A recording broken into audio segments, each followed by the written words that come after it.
Muy buenos días con todos. El día de hoy voy a hablarles sobre la resolución del desafío número 2 que ha estado a mi cargo. Bueno, para un poco ponernos en contexto, el desafío número 2 básicamente constituye en realizar una función o elaborar una función que encuentre la moda basado en la elaboración de dos matrices con contenido aleatorio de números mayores de 3, ¿no? Entonces, en primer lugar, siempre nunca olvidar que se tiene que importar la librería NumPy. En este caso, el primer código que se corre es la importación de NumPy como NP. Y bueno, posteriormente se elaboran códigos para crear matrices con números aleatorios. En este caso yo he elegido matrices de 4 por 6 con números aleatorios que vayan de 4 a 10. ¿Por qué? Justamente porque debido a que el ejercicio habla de detectar una moda, es más probable encontrar números repetidos mientras que el intervalo sea más corto, ¿no? Entonces, si elijo un intervalo de números más cortos, existe la probabilidad o existe una mayor probabilidad de encontrar números repetidos. Es por eso que se eligió un intervalo de 4 a 10, ¿no? Y bueno, se está pidiendo posteriormente a ello imprimir las dos matrices, ¿no? Para que se puedan observar de manera adecuada. Posteriormente, a mi punto de vista, lo que yo elegí es explorar un poco la función que se nos proporciona en el ejercicio, ¿no? Que es la función de StatsMod, de la biblioteca StatsMod. En este caso se obtiene de la biblioteca SciPy y bueno, se importan los stats, ¿no? Esta función de StatsMod, que es la que podemos observar aquí, por ejemplo,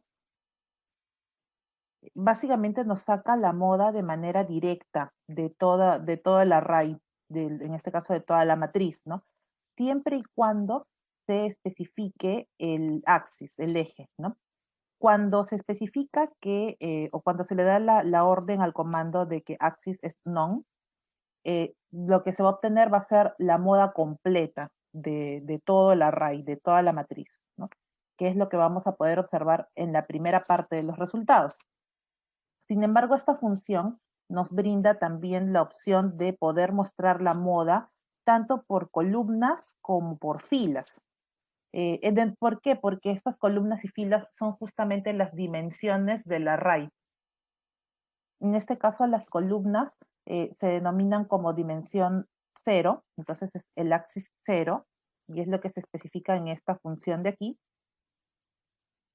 mientras que las modas por filas son la dimensión 1. Entonces es la misma función y solamente se especifica en el eje igual a 1, el axis igual a 1. Y ese es el beneficio en verdad de esta función importada. Y es que pues nos ahorra mucho trabajo, como ya van a poder observar más adelante, en algo que no, en una estadística que no viene propiamente en la librería en específico de NumPy, ¿no? Como las medias o las medianas. Y bueno, es lo que vamos a observar en los resultados cuando ya se los muestre.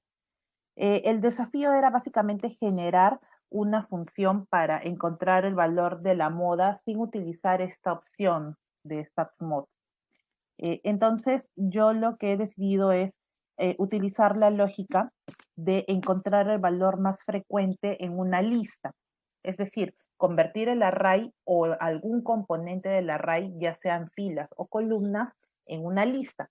Y de acuerdo a ello, encontrar el componente más frecuente de la lista. Para ello, decidí importar la librería Collections y el comando counter. Este comando nos va a permitir obtener el valor más frecuente de una lista. Lo primero para obtener, o bueno, este método en verdad es bastante fácil si uno desea obtener el valor de la moda completa, del array. ¿Por qué? Porque es sencillo convertir el array, en este caso nuestros arrays, si recuerdan arriba, se denominaban aleatorio 1 y aleatorio 2. Entonces se va a crear la lista, perdón, flat aleatorio 1, en donde, pues, lo que va a consistir de la versión en lista del array aleatorio 1, que está contenida en este comando, ¿no? Flatten, que básicamente sería como decir convertir el array que es bidimensional en este caso en una lista unidimensional, en una lista simple, ¿no? Y luego pues se va a obtener la moda con el comando counter flat aleatorio 1, que vendría a ser nuestra lista, de la lista que se generó de transformar el array, y con el comando most common, y se le especifica 1 porque deseo que sea el número más frecuente. En este caso, si yo colocara 2 o 3, lo que me mostraría sería el segundo número más frecuente y el tercer número más frecuente de la lista, ¿no? En este caso le especifico 1 porque quiero saber la moda, o sea, el número más frecuente. Y bueno, lo mismo hago para aleatorio 2 y es lo que se va a imprimir. Esta solución ya no es tan práctica cuando deseamos eh, obtener las modas por columnas o por filas. Para ello se tendría que transformar cada componente de la matriz en una lista y utilizar el comando counter y most common, que es lo que hice, ¿no? Esto se puede realizar, sí se puede realizar primero haciendo una función de slicing, de cortar los arrays de acuerdo a las columnas y filas que yo desee, ¿no? Entonces, para ello, pues utilizo la función de slicing, que es básicamente agregar al nombre del array los corchetes y especificar las ubicaciones tanto de las columnas como de las filas en las que yo deseo que estas, o que yo deseo que sean los límites de las listas que se van a formar, ¿no? Entonces hago la separación, la primera fila, la segunda fila, la tercera fila, la cuarta fila por ubicaciones, y bueno, creo una lista que concentre estos componentes de la primera fila, de la segunda fila, de la tercera y de la cuarta, ¿no? Y en ellos hago o ejecuto la función, ¿no? De counter más common, igualito como se hizo para la moda general, pero esta vez por cada columna. Y podemos repetir lo mismo o la misma operación por cada, perdón, en este caso es por filas, y podemos repetir la misma operación por cada columna, ¿no? Y bueno, se agregan finalmente algunos textos para mejorar la presentación de la data. Entonces vamos a correr el comando nuevamente para que se puedan observar los resultados. Y bueno, ya está. Lo primero que se va a imprimir son las matrices, ¿no? Estas son las matrices aleatorias. Lo segundo es los resultados utilizando la función de statsmod, ¿no? Entonces, la función de statsmod nos presenta los resultados en esta forma. Esto de aquí es algo que yo he agregado, esto de aquí es algo que yo he agregado para mejorar la presentación, ¿no? Pero el comando de statsmod nos presenta los resultados de esta manera, donde nos menciona el número que vendría a ser 5, en este caso en aleatorio 1, en la matriz de aleatorio 1, la moda vendría a ser 5 y se encuentra con una frecuencia de 7. Mientras que en aleatorio 2 la moda vendría a ser 6 y se encuentra con una frecuencia de 6. Y bueno, lo mismo puedo hacer por columnas, que me lo presenta de esta manera, ¿no? De la columna 1, la moda vendría a ser 5, la columna 0 vendría a ser 5, la columna en posición 1, 7, 4, 5, 4, 4, y estos son los conteos, ¿no? 5 se repite 2 veces, 7 se repite 2 veces, 4 se repite 2 veces, y así. Y lo mismo para la matriz 2, aleatorio 2. Mientras que la presentación por filas es así, es de esta manera vertical. Es lo mismo, ¿no? Nos presentan las modas por filas, de la fila 04, de la fila 1, de la fila 1,5, de la fila 2,4 y así sucesivamente, y todas con un conteo de 3, por ejemplo, 4 se repite 3 veces en la primera fila, 5 se repite 3 veces en la segunda, 4 se repite 3 veces en la tercera, perdón, 2 veces en la tercera, y así sucesivamente.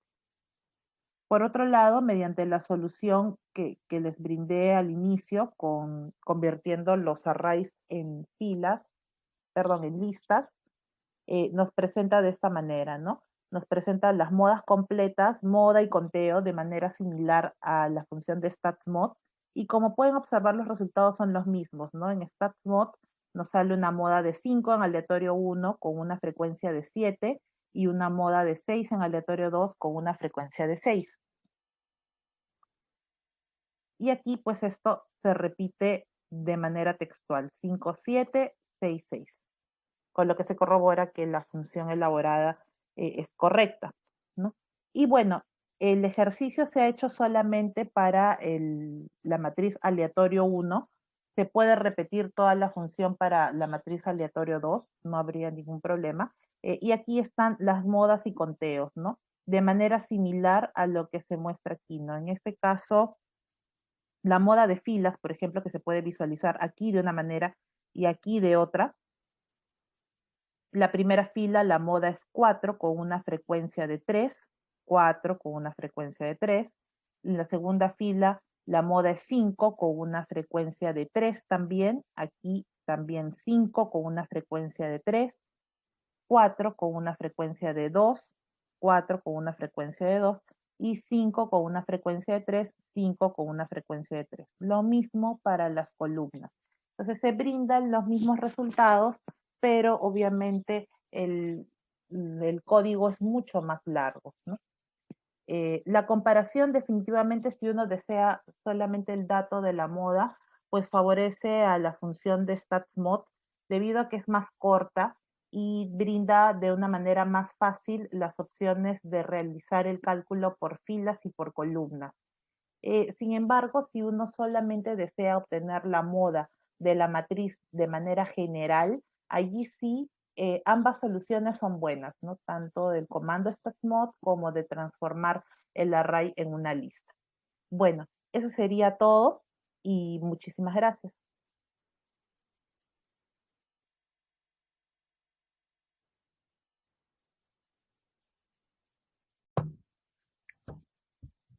Muy buenas tardes, amigos, espectadores. Mi nombre es Diana y voy a explicar este pequeño problemita que se nos ha dado para solucionarlo. ¿Sí? En el ejercicio 3 que nos dice programar utilizando la lista comprimida o list comprehension con árboles de decisiones. A continuación, las figuritas. Si bien es cierto que hay dos ejercicios, antes que me olvide de decir eso, y desarrollé los dos, pero yo particularmente prefiero inclinarme a explicar tan solo uno. ¿Por qué? Por lo mismo que se ha dado la opción de que tan solo se puede desarrollar uno. Entonces, como desarrolle de más, por ahorro de tiempo voy a explicar tan solo uno. Y aparte que este es el ejercicio que más me agrada. Bien, de la investigación que también se nos ha dado en clase y del artículo de investigación, se está utilizando acá el árbol de decisión para luego de ahí aplicar lo que es el aprendizaje en máquina o machine learning. Y bien, acá tenemos este estudio, ¿no? Modelo de predicción de mortalidad interpretable para pacientes con COVID-19. Ya está recontra confirmado que esa persona está infectada con esa enfermedad. Tiene esa enfermedad y está infectada con el SARS-CoV-2, ¿no? Para ser más precisa. Bueno, acá tenemos nuestro arbolito de decisión. Tenemos esta cantidad de pacientes.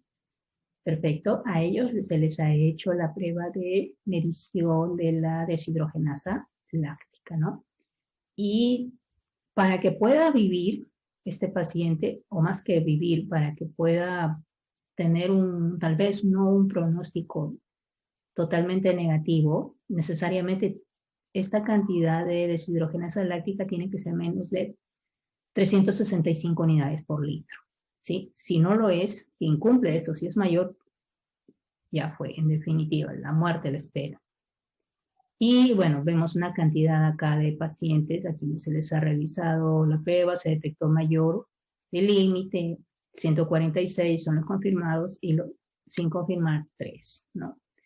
Ahora, acá más que la cantidad, lo que nos importa es esta parte de la T y la F. Como ya les dije hace ratito, la T significa confirmado y la F sospechoso o sin confirmar. ¿Sí? Bueno, vámonos por el lado de las personas, de los pacientes que tienen menos de 365 unidades por litro de deshidrogenasa láctica. Pues bien, a ellos se les realiza otra prueba, que es la prueba de alta sensibilidad de la proteína reactiva C. Ahora, ¿qué es lo que vamos a medir con esa prueba? Tenemos que medir esta cantidad que sea menor de 41,2 miligramos por litro. ¿Y por qué es esto? Porque este tipo de prueba te va a ayudar a detectar infecciones, pero en una baja intensidad. Es por eso de que para personas a quienes quieren detectar si posiblemente van a tener problemas cardiovasculares, les hacen esta prueba. ¿Ok? Bien, sigamos ahora. ¿Qué sucede si yo como paciente COVID-19 ya me midieron la deshidrogenasa láctica aquí arriba, luego de ahí miden acá, tiene menor de 41,2 miligramos por litro? Muy bien, perfecto. Regresa a la vida. ¿Tienes pronóstico? Un pronóstico feliz. Pero ¿qué pasa si esto no es así? Todavía no te desesperances, no pierdas los papeles, ¿sí? Vamos a hacerte una tercera prueba, que en este caso es el porcentaje de linfocitos. Los linfocitos, como ya saben todos ustedes, expertos en la salud humana, es uno de los 3 tipos de las células llamadas comúnmente glóbulos blancos, ¿no? Que se encuentran en la sangre, o leucocitos. Pues bien, estos linfocitos, para que ese paciente tenga un pronóstico y final feliz, tienen que ser su porcentaje mayor de 14,7 en la sangre. ¿Sí? Si es así, regrésate contento a tu casa, tu recuperación está en marcha. Pero si no es así, pues piña, ¿no? Ya se supone que debiste tu familia o tú haber hecho todos tus trámites con la funeraria. Entonces vemos que acá tanto la T y la F aparecen y aquí está la explicación en inglés de lo que les dije hace ratito. Pues bien, ahora nos vamos a la parte netamente del lenguaje de programación. Bueno, en efecto vamos a tomar nuestros datos, vamos a utilizar estas funciones y ahorita nos vamos para allá. Un ratito, por favor. Acá está. Bien. Entonces hemos hecho estas combinaciones posibles así de manera aleatoria, pero no por la máquina, sino por nosotros mismos, y resultados posibles, ¿no? Estas son nuestras listas que se llaman LDH, HSPCR y linfocitos. Y dentro de ellos tenemos las variables a trabajar, que es lo mismo, ¿no? LDH minúscula, HSPCR minúscula y linfo para linfocitos, la lista de linfocitos. Y entonces queremos comprobar si con esto de acá, de estas combinaciones de acá, sale este resultado. Ok, acá están las 3 listas de donde vamos a ingresar datos. Se supone que para poder hacer esto de acá, tú tranquilamente debes trabajar con un if, con un else, y también hay que trabajar con los condicionales anidadas. Perfecto. Entonces, para poder ahora trabajarlo en una lista comprimida, el razonamiento va a ser del interior hacia el exterior, de lo último hacia lo primero. O sea, empezamos con esto de acá, con linfocitos. ¿Sí? Observa. Por lo menos esa es la forma como yo lo he trabajado. Queremos saber qué nos dice la máquina, si sobrevive o no. ¿Ya? Por eso es que yo he llamado aquí a esta lista comprimida de estilo. ¿Qué es lo que va a pasar? Entonces empecemos por aquí.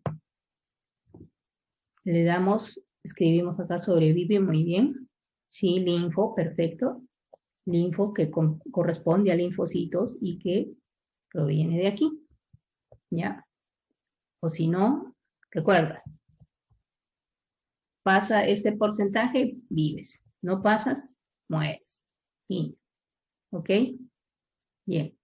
Luego de ahí para acá, recuerda, este es el primer corchete. Segundo corchete. Sobrevive. Ajá, mira. Recuerda, del último para el inicio, de adentro hacia afuera. Ya trabajé el info, de linfocitos.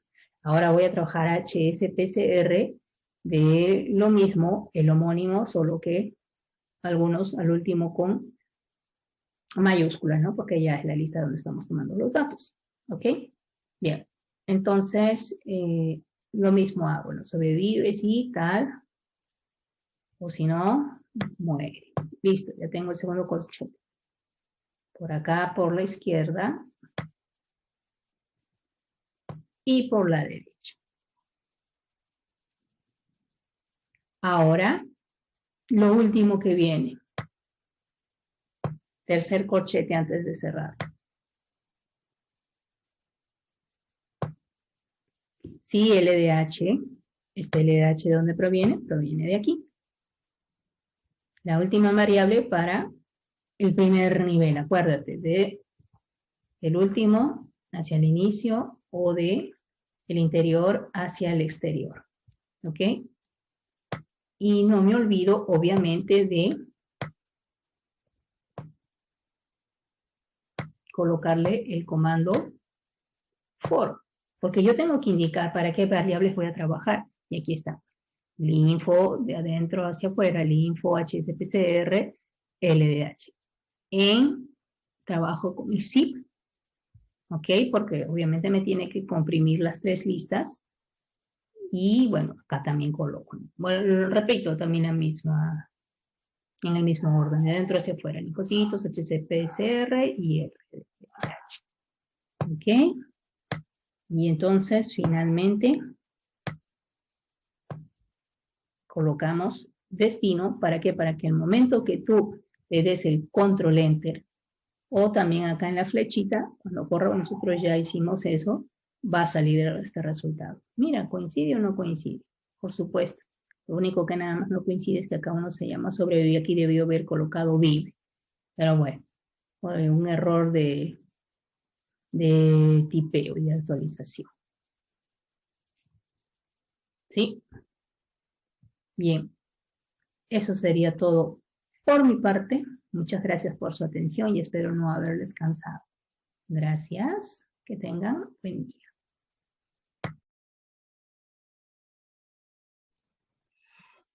Muy buenos días, profesor. Espero que se encuentre muy bien. Soy Eduardo Apari. El día de hoy voy a explicar el código o el script que he escrito para poder resolver el desafío número 4 del concurso número 1. Entonces, quiero primero presentarle lo que fue el primer intento que presenté el martes 11 de mayo, en el cual lo que primero hice fue generar una nube, como podrá observar aquí, con las diferentes palabras que se encontraban en el texto. Entonces, yo lo que realicé en este caso fue, bueno, primero importé NumPy como el comando np. También importé justamente los comandos workload y stop_work para poder generar, bueno, la nube de palabras. Y aquí en Matplot para poder justamente plotearlo, ¿no? Entonces, lo de ello, lo que yo hice en un primer momento, fue todo el texto que usted nos dio, presentarlo como si fuera uno solo, ¿no? Como una sola lista, bueno, un solo párrafo, ¿no? Como podrá observar, quité las comillas, ¿verdad? Y al final lo que hice fue tomar el molde que usted nos presentó y aquí justamente hice un list comparison, ¿no? En donde justo utilicé los tokens, ¿verdad? Y lo coloqué para un rango, ¿verdad? Aquí la función, aquí la variable y aquí el rango en el cual se iba justamente a utilizar, ¿cierto? Y de ahí, bueno, utilicé el molde como vendría a ser, ¿no? Utilicé la función workload para poder dar justamente el largo y el ancho, para poder decir cuál era cuál iba a ser el color, ¿verdad? Y poder colocarle cuál es el mínimo de letra que se iba a hacer y cómo poco a poco se iba a hacer, cómo poco a poco se iba a generar la nube. Luego de ello, bueno, ploteé la imagen, como podrá observar aquí, bueno, en este caso con IBPyPlot, ¿verdad? Y tuvimos este resultado de aquí. Entonces, ese fue el primer avance que presenté el día martes, pero luego de eso, correspondiente a lo que usted solicitó, lo que hice fue, bueno, como podrá observar aquí, utilicé el list compression, pero en el siguiente ya utilicé justamente el comando numpy, ¿no? Coloqué, como usted nos dio el texto, ¿verdad? De esta manera y definí justamente una función. La función es cloud. Entonces, cloud, yo lo definí de esta manera, ¿no? Colocar aquí palabras importantes que justamente lo vamos a definir en la parte de abajo y lista cloud, ¿no? Entonces, primero generé una lista que resulta de la suma de las palabras importantes encontradas en los textos. Entonces, para ello también utilicé aquí un list compression y utilicé el comando numpy, ¿no?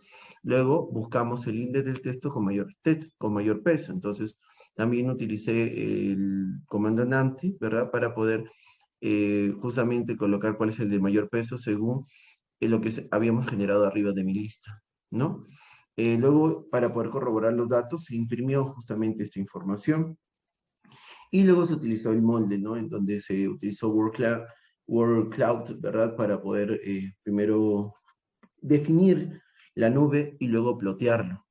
Y luego, bueno, yo coloqué las palabras importantes que yo consideraba que podrían estar en el texto y coloqué justamente la función nube. Como podrá observar, se obtuvo esto de aquí. Luego de ello, en el segundo texto, lo que podríamos observar es que, bueno, hice lo mismo, ¿cierto? Que en el primer intento del primer texto lo coloqué todo en una sola línea y a partir de ahí pude aplicar el molde y también se hizo. Pero luego el programa final, como nosotros ya tenemos la opción nubes, ¿verdad? La función nube definida, entonces lo que hice fue colocar las palabras importantes que pude ver de lo que usted nos había mandado. Cabe resaltar que esto está en formato matriz y el otro está en formato tupla. Y de ahí, bueno, lo único que hice fue colocarlo para cada una de las palabras que se encontraban aquí, ¿cierto? Que se encontraban en esta lista y se obtuvo justamente esto, ¿no? Se obtuvo el índice, cuántas veces, bueno, qué peso tenían las palabras y se hizo la nube como podrá observar. Entonces, profesor, ya con ello estaría presentando para el video grupal lo que vendría a ser el desafío número 4. Espero que tenga un excelente día, cuídese bastante y nos estamos viendo en la clase del día de hoy. Bien, buen día, profesor. El día de hoy voy a explicarle acerca del desafío número 5 de mi grupo, el grupo número 6. Primero voy a empezar describiendo el enunciado que trata de modificar el programa que genera fractales Sierpinski Carpet usando NumPy y List Comprehension para reducir el número de líneas de programación. Este desafío lo encontramos planteado en esta página web y nos brinda los códigos que tenemos a continuación y con los cuales se ha trabajado para hacer las modificaciones que permitan reducir los códigos para generar el fractal que voy a mostrar a continuación, que vendría a ser este resultado. Primero, iniciar diciendo que la alfombra de Sierpinski es una curva fractal plana. En este tipo de fractales, una forma se divide en una copia más pequeña de sí misma, eliminando algunas de las 9 copias o dejando las copias restantes en un orden específico para formar nuevas formas de fractales. Esta alfombra de Sierpinski comienza su construcción con un cuadrado. Este cuadrado luego será dividido en 9 partes iguales. El cuadrado central más pequeño se va a eliminar del cuadrado más grande original. Las piezas cuadradas restantes se vuelven a dividir en 9 partes iguales y se elimina el cuadrado central de cada cuadrado. Al repetir este proceso se observa un hermoso patrón que vemos a continuación, que es la alfombra de Sierpinski. Y si nosotros, suponemos que tenemos un cuadrado negro como el que les muestro, luego lo dividimos en 9 partes iguales y retiramos el cuadrado central, tendríamos esta siguiente imagen y si repetimos el proceso nos resultaría algo como esto, que es lo que vamos a intentar obtener después de modificar los códigos. Bien, entonces, para poder realizar esta alfombra de Sierpinski, necesitamos importar NumPy como NP para poder crear las matrices. Luego de peel, importar image para poder trabajar con las imágenes. Importar matplotlib.pyplot como PLT para poder trabajar el gráfico.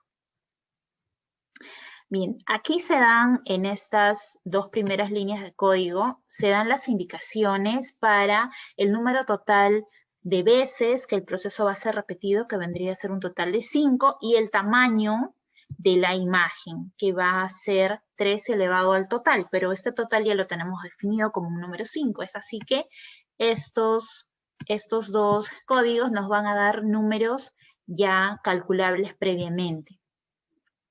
Es así que, como comentario inicial para el desafío que yo he realizado, indico que debido a que el número total de veces que se repetirá el proceso, que es 5, y el tamaño de la imagen, que será de 3 elevado a la 5, lo cual nos da un resultado de 243, y estos son números fijos y calculables desde un inicio, se ha decidido ponerlos de frente en el código. Esos valores los vamos a observar a continuación en esta primera matriz creada y luego el número 5 que es trabajado en esta parte y en esta otra. ¿Sí? Porque aquí sería total más 1. Bien, entonces continuamos una vez que ya hemos hecho la importación de las bibliotecas y los recursos a usar, procedemos con los datos para la creación de la imagen. Se crea una matriz usando para ello NumPy y empty, que nos va a, que va en este caso a contener dos parámetros, el parámetro objeto que viene a ser la lista 243, 243 y 3 como elementos, el parámetro dtype. Este parámetro nos describe cómo deben interpretarse los bytes en el bloque de memoria de tamaño fijo correspondiente a un elemento de la matriz. Para nuestro caso se ha tomado el valor int8, que viene a significar un entero sin signo de 0 a 255. La siguiente matriz, a la cual se ha nombrado como color, usa también NumPy y Array, en el cual tenemos una lista formada por los valores 255, se repiten 3 veces, y el mismo dtype, el mismo parámetro de la anterior matriz. Para el rellenado del color se usa fill, y a continuación mostraré el trabajo que he realizado reduciendo las líneas de código, que según lo planteado por usted, por el docente, correspondía a muchas líneas de código que estaban indicadas a través de un bucle. En este caso se trabajaba el bucle for in range de 0 a, que sería el total 5, como ya lo conocemos, más 1 que vendría a ser 6. Esto para un step down igual a 3 elevado al total menos i.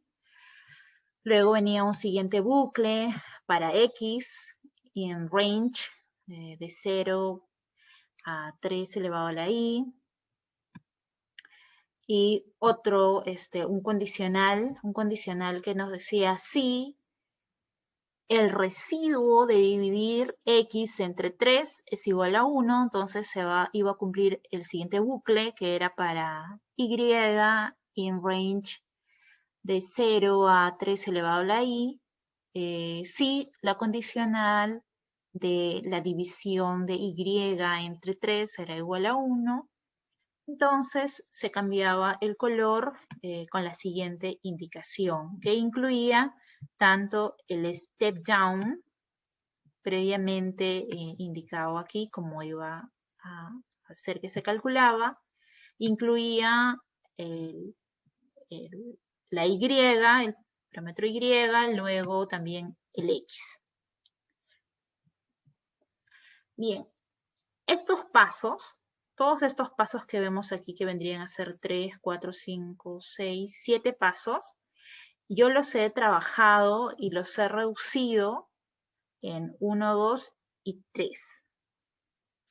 Para ello, he trabajado definiendo la función que va a ser empleada para crear la imagen y acto seguido he trabajado una lista por comprensión. En cuanto a la función que he definido, a esta la he nombrado como function square, la cual incluye 4 entradas. La primera entrada la he denominado con el mismo nombre que ya en el ejercicio, en el desafío se planteó, que es step down. La siguiente formada por Y, la otra por X y por Y, que vendrían a ser en realidad los mismos valores que se han tomado en el desafío. Y, X e Y. Continuando con esta función que he definido, considerando estas 4 entradas, he trabajado este enunciado tal cual fue planteado aquí por el ejercicio, pero como les vuelvo a repetir, incluyéndolo dentro de una función. Acto seguido, como les había explicado, trabajé una lista por comprensión. En este caso, la lista incluye en una sola línea de código todo lo trabajado por los bucles for que les expliqué que planteaba el desafío. Entonces, si les empiezo a escribir, esta lista incluye la función considerando las 4 entradas, donde step down directamente ya lo he reemplazado, según lo indicaba aquí. Step down es igual a 3 elevado al total menos I, pero ya sabemos que el total es 5, así es que lo he reemplazado directamente 3 elevado a la 5 menos I. La segunda entrada sigue conservando el nombre de I, la tercera X y la cuarta Y. Y aquí inicia lo que vendría a ser los bucles para un I, que vendría a ser esta primera entrada, en el rango de 0 a 6. Porque ya sabíamos que aquí era el total más 1, que vendría a ser 5 más 1, 6. Continuamos con el bucle para un X en el rango de 0 a la 3 elevado a la Y, que sería X la tercera entrada, y finalmente para la cuarta entrada definimos que sea para un I en el rango de 0 a 3 elevado a la Y. A continuación de estos bucles he considerado los condicionales, porque recordando en la estructura de una lista por comprensión, las condicionales se colocan al final, siempre y cuando no incluyamos else, porque si incluimos else, o si consideramos incluir else, tenemos que colocar estas condicionales antes de los for. Bueno, para nuestro caso tenemos que las condicionales ya estaban dadas y era para, si la división de x entre 3 era igual a 1 y si la división de y entre 3 era igual a 1. Entonces, una vez esta lista ya establecida, habríamos terminado, como les mencionaba, con considerar todo el resultado que estas 7 líneas de código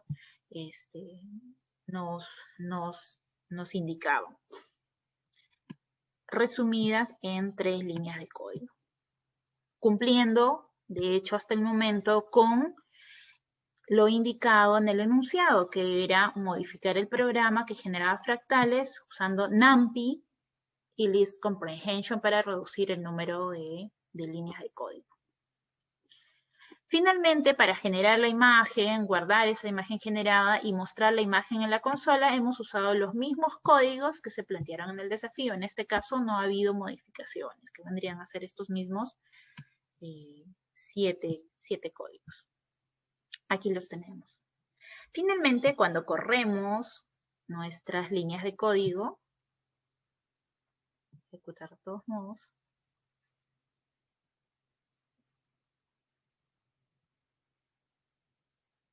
listo, ya terminó de correr. Observamos que el resultado viene a ser este. Y si lo comparamos con lo planteado en el desafío, vendría a ser el mismo resultado. Por lo cual habríamos cumplido con el desafío número 5 planteado. Como conclusión, he colocado aquí que se ha logrado reducir de 19 a 13 líneas de código sin considerar las líneas de la importación de bibliotecas. En ambos casos, empleando para ello la generación de una única función y empleando una lista por comprensión que considera como expresión la función previamente definida. Bien, profesor, eso sería todo. Muchísimas gracias por su atención y esperando haber cumplido a cabalidad con el desafío planteado. Muchas gracias. Hasta otra oportunidad.